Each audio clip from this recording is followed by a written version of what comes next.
क्या आपने कभी सोचा है खूबसूरत और शांत पहाड़ी राज्य अचानक इतनी भयानक तबाही का सामना कर सकता है कि पूरा माहौल त्राही त्राही करने लगे। जहां पहाड़ अचानक टूटकर नदियों में समा जाए, घर ढह जाए और सड़कों का कोई पता ना चले।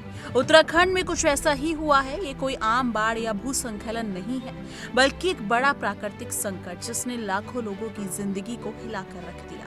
उत्तराखंड के कई इलाकों में भारी बारिश ने तबाही मचा रखी है।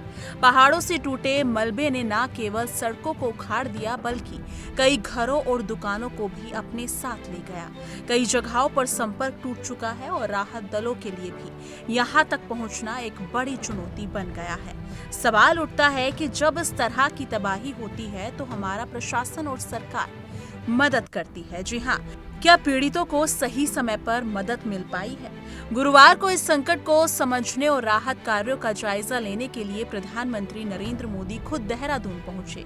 उनके आगमन से लोगों में उम्मीद की किरण जगी, लेकिन मौसम ने उनके हवाई सर्वेक्षण की योजना को बाधित कर दिया। उन्होंने जाली ग्रांट एयरपोर्ट परिसर में ही अधिकारियों, बचाव कर्मियों और प्रभावित परिवारों से मुलाकात की।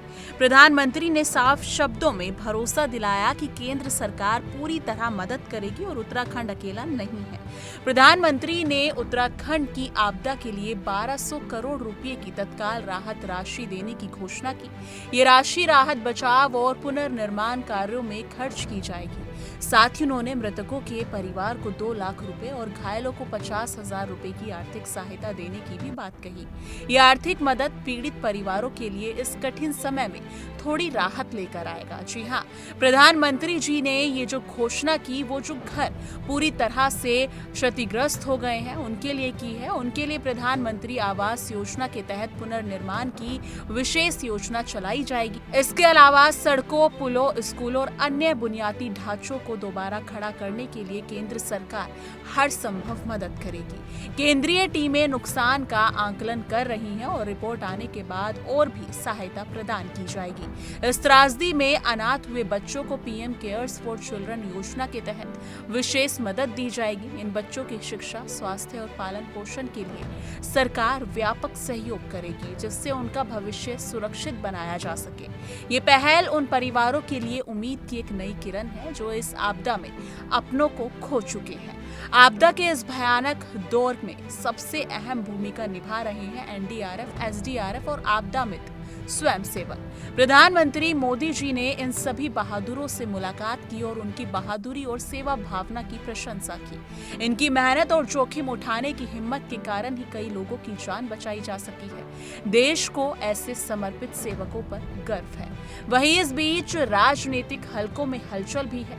रायपुर में महाराणा प्रताप कॉलेज चौक पर महिला कांग्रेस कार्यकर्ताओं ने प्रदर्शन किया।